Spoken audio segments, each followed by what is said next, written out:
See the last regarding to this chapter. In the previous lecture, we have seen different kinds of oil stability methods such as oven storage method, oxygen bomb method, and active oxygen method. Now today we will see the next topic, that is the methods for lipid components. Here we have to analyze the individual components which are present in the lipid sample. Okay, so it is done by four different ways. So for the first one is the fatty acid composition and fatty acid methyl esters. Second one is the trans isomer fatty acid using infrared spectroscopy. Third one is the mono di and triacylglycerols, and last one is the separation of lipid fraction by TLC. Now we will see one by one.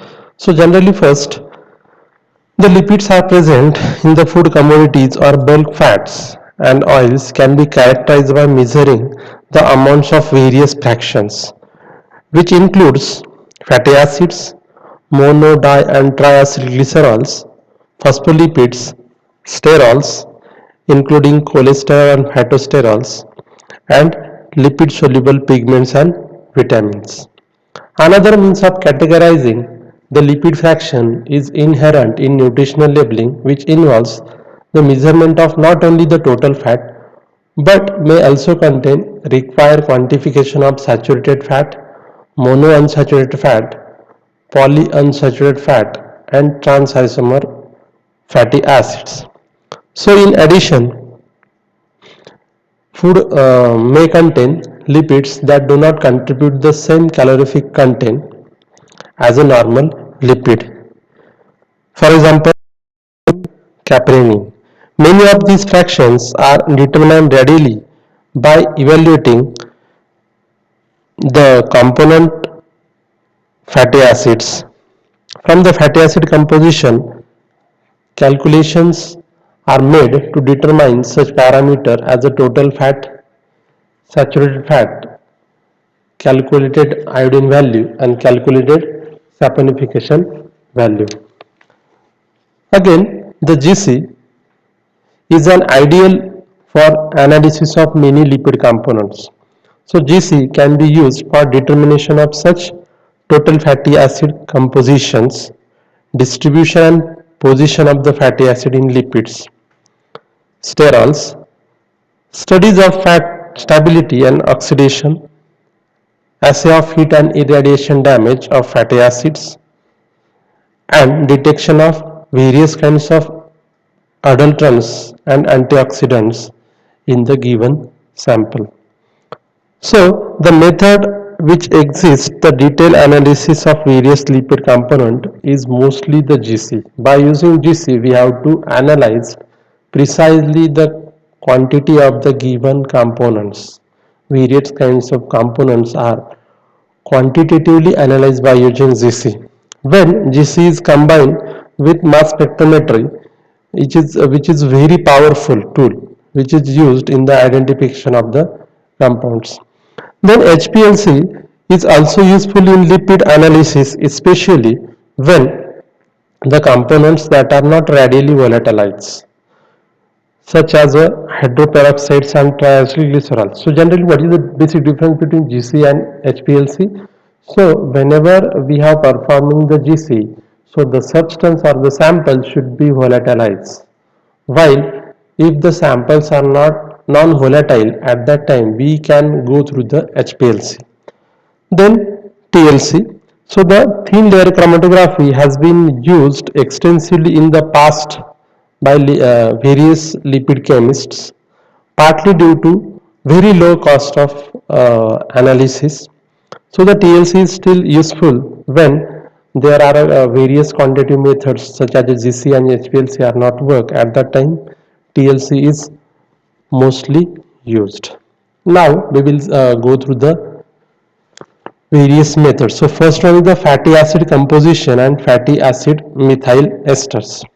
So the fatty acid composition or fatty acid profiling of a food product is determined by quantifying the kind and the amount of the particular fatty acids which are present. So usually It can be done by extracting the lipids and analyzing them using the GC capillary, by using capillary GC. So, principle. So, to increase the volatility before GC analysis, triacylglycerols are typically esterified from films. So, this is the typical reaction where triacylglycerol, whenever reacted with methanol in presence of NaOH and then BF3, it will gives rise to the fatty acid methyl esters. So, the acyl lipids are radially transesterified using base such as the sodium hydroxide in methanol.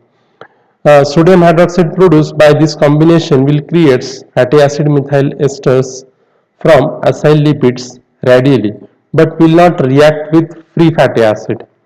So that's why generally the sodium hydroxide in presence of methanol combination or reaction condition is employed in this case.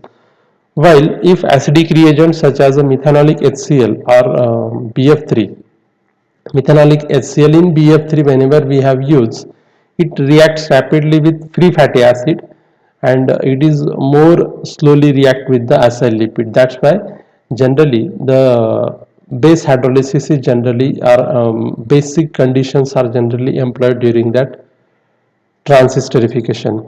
So the procedure such as AOCS use a two-step methylation, first reacting the lipid with 0.5 normal NaOH and then with excess of BF3 in methanol giving rise to the transesterified, that is a FAME. This allows the rapid methylation of free fatty acids, acyl lipids and phospholipids. The sodium hydroxide step is not a saponification procedure, that is it is not a hydrolysis of acyl group. It is the direct transmethylation. Okay. Now, what is the procedure? How we have to perform the fatty acid composition or films? So the lipids is extracted from the food, for example, by taking the sample which in the suitable solvent.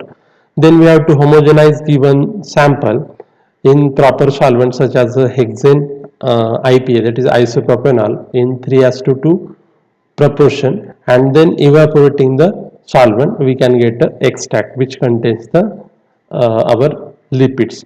So the films are prepared by combining the extract with sodium hydroxide, methanol, and Indian standard is isooctane, and then heating at 100 degrees Celsius for 5 minutes. Okay.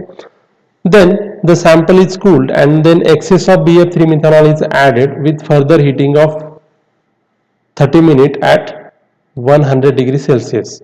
After addition of saturated aqueous sodium chloride, additional isooctane and mixing the upper isooctane solution containing the films which we can remove. So the several methods describe procedures and conditions for using GC to determine the fatty acid composition. So this is the method by which we have to prepare the sample. So GC is one of the automated system. We have to directly inject the sample by setting some kind of parameters. So this is generally the procedure. Now what are the applications? So determination of fatty acid composition of product permits the calculation of various categories of fats that pertain to the health issues and food labeling. So what kind of various kinds of lipids are present? For example, there are various kinds of fatty acids. Some are harmful, some are helpful. For example, omega fatty acids are useful fatty acids. So we have to categorize the different kinds of fats, or we can say the lipid compounds which are present, which are having some kind of food labeling. Then calculation of fatty acids as a percentage is referred to as a normalization. That is, the areas of all films are summed up and percent area of each fatty acid is calculated relative to the total area. So what is the total fatty acid? Total fatty acid, it is nothing but sum of the total fatty acids. Okay. So from that we can individually calculate the area of each component relative to the total area. Suppose there is some 80 percent area is there, okay, and we have taken the 80 mg of the given sample. So accordingly we have to calculate the relative from relative area, we can calculate the amount of various components of the sample.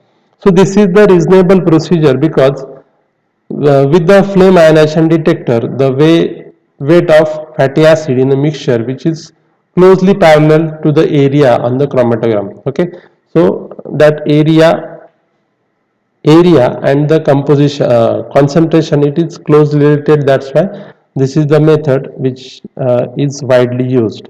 However, this is not absolutely correct. Theoretical correction factor are needed to correct for the FID response, which is different depending upon the level of unsaturation in the films. So generally, as far as the flame ionization detector is concerned, there are some kind of errors are there. So there should be the correction factor to be added to get a proper amount of content. For that purpose, they have using some kind of theoretical correction factors. But when we use the GC along with the MS detector, at that time there is no such kind of correction is needed. Now the next one is the trans isomer fatty acid using IR spectroscopy. So the most natural fats and oil are extracted from plant sources contain only isolated. Isolated means single bond. We can say non-conjugated double bonds. Okay, non-conjugated double bonds. So the fats and oils extracted from animal sources may contain small amounts of trans double bonds are there. In as much as the trans isomer is more thermodynamically stable, and then additional amounts of trans double bonds can be formed in the fats and oils which undergoes oxidation during the processing treatment such as the extraction, heating and hydrogenation. So that is the importance of the trans isomer. Now how we have to calculate? So the first one is the principle. So the concentration of trans fatty acid is measurable in lipids from absorption peak at 966 centimeter inverse in the IR spectrum. So here we have to directly take the IR spectrum of the given sample. If there is an appearance of the peak at respective position, we can say that the particular sample containing the trans isomer. So how we have to perform that? So for procedure, according to AOCS procedure or method, which requires liquid samples be converted to methyl esters and dissolved in the appropriate solvent that does not absorb in the IR region strongly due to planar, that is a carbon disulfide or tetrahedral, that is a carbon tetrachloride symmetry. That's why generally um, the absorbance spectra between 1050 and 900 degree centimeter inverse are obtained using an infrared spectrometer which indicates the presence of trans isomer. So the methyl elidate is used as the external standard in calculating the extent of the trans double bonds. So now what are the applications? So this the method described will only detect isolated, that is a non-conjugated trans isomer. Okay, if there is any conjugated double bond is there, it cannot be determined by using this method. So this is especially important when oxidized samples are of interest, since oxidation results in the conversion of non-conjugated to conjugated double bonds. Also, AOCS method is restricted to the sample containing at least 5% trans isomer, and AOCS method is limited to the sample containing at least 0.8% trans isomer fatty acids. For samples containing less than 0.8% trans double bonds, a capillary GC method is mostly recommended.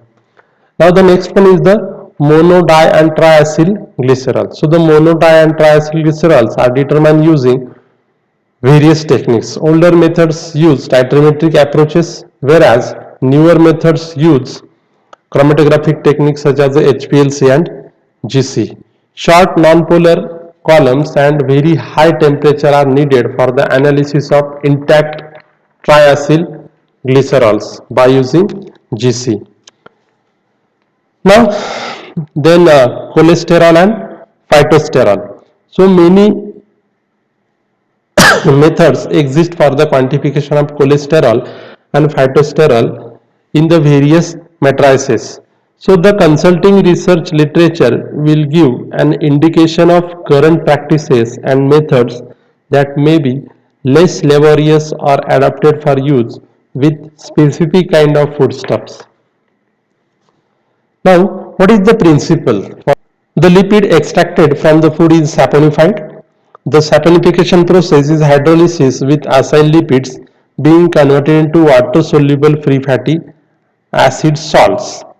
Other components called unsaponifiable or non-saponifiable matter do not change in solubility after hydrolysis and thus they remain soluble in the organic solvent. So the cholesterol which is in the unsaponifiable fraction is extracted and derivatized to form trimethylsilyl, that is the TMS ethers or acetate ethers. This increases their volatility and reduces the problem of pigtailing during the chromatography. So the quantitation is achieved by using the capillary GC. So this is the principle by which we have to first make it volatile and then we have to perform the analysis. So the procedure. So the lipids are extracted from the foods, saponified and the unsaponifiable fraction is extracted. So this is accomplished by filtering an aliquot of chloroform layer through anhydrous sodium sulfate and evaporating to the dryness in a water bath using stream of nitrogen. So generally the nitrogen stream is there because whenever any kind of sample is there which containing fat which is very sensitive towards the oxidation at that time, any kind of atmospheric entity is there which will cause the oxidation. That's why we have to perform it under the nitrogen. So the concentrated potassium hydroxide and ethanol are added and the solution is reflux.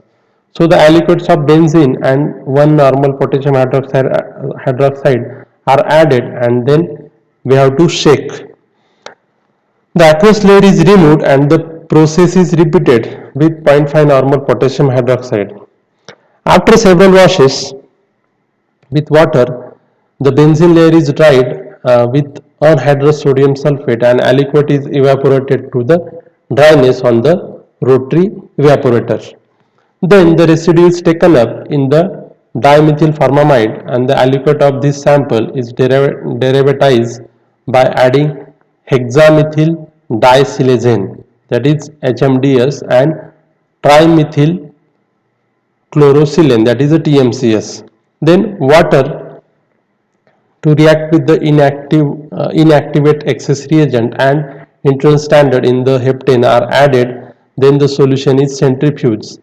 After that, a portion of the heptane layer is injected into the GC which is equipped with the non-polar column. So generally capillary column is employed which are having non-polar nature. So the HMDS and TMCS reagents are rapidly inactivated by water and thus reaction condition must remain anhydrous. So this is the procedure. So what are the applications? So the GC quantitation of cholesterol is recommended since many spectrophotometric methods are not specified for cholesterol. In the past samples such as the eggs and shrimp have had their cholesterol contents overestimated by relying on less specific calorimetric procedures. Other GC, HPLC and enzymatic methods are available. For example, cholesterol methods developed for frozen foods and meat products eliminate the fat extraction step, directly saponifying the sample compared to the AOSE method outlined previously. They are more rapidly and avoid exposure to the toxic solvents. Now the next one is the separation of lipid fraction by TLC. As we know that the TLC is the technique in which we have to take the sample on the thin layer chromatography plate and we have to expose that plate to the some kind of solvent system. At that time, depending upon the polarity which is depending upon the polarity of solvents, the separation of the components of the mixture is done. Okay, so the TLC is performed using silica GLG as the adsorbent and hexane diethyl ether and formic acid in the ratio of 80s to 20s to 2 as a eluting solvent system. So the plates are sprayed with 2,7-dichlorofluorocene in methanol and placed under ultraviolet light to view the yellow bands against a dark background. So what are the applications? So this procedure permits the rapid analysis of presence of various lipid fractions in a food lipid extract. For small scale preparative purposes, TLC plates can be scrapped to remove various bands for further analysis using GC or other means. So what happens if you performing the small scale separation? At that time, whenever the bands are separated over the silica plate, we have to scrap that components and dissolve in the solvent. So silica remains as it is and sample is dissolved in that particular solvent, and in this way this sample we can inject it into the GC for the analysis. So thin layer plates can be impregnated with silver nitrate to allow the separation of films based on their number of double bonds. So whenever we have using that silver nitrate, it will gives the proper separation. So the films with 6 double bonds are highly retained by the silver ions on the plate, and films with no double bonds are only slightly retained. So this allows the separation of films based on number of double bonds, which can be useful when identifying the films, that is the fatty acid methyl esters in the complex mixtures. Now summary. In this in this topic, the importance of fat characterization is evident in many aspects of the food industry, including ingredient technology, product development, quality assurance, product shelf life, and regulatory aspects. So the lipids are closely associated with the health. The cholesterol or phytosterol composition and amounts of the trans-saturated and omega fatty acids are of a great concern to the consumer. So the methods described for bulk oils and fats can be used to determine the characteristics such as a melting point, smoke, flash, fire points, color, degree of unsaturation, average fatty acid chain length, and amount of the polar components. So this is all about the chapter lipid analysis. Okay. So in the next lecture, we will see the next chapter, that is analysis of proteins, or we can say the proteins. Thank you.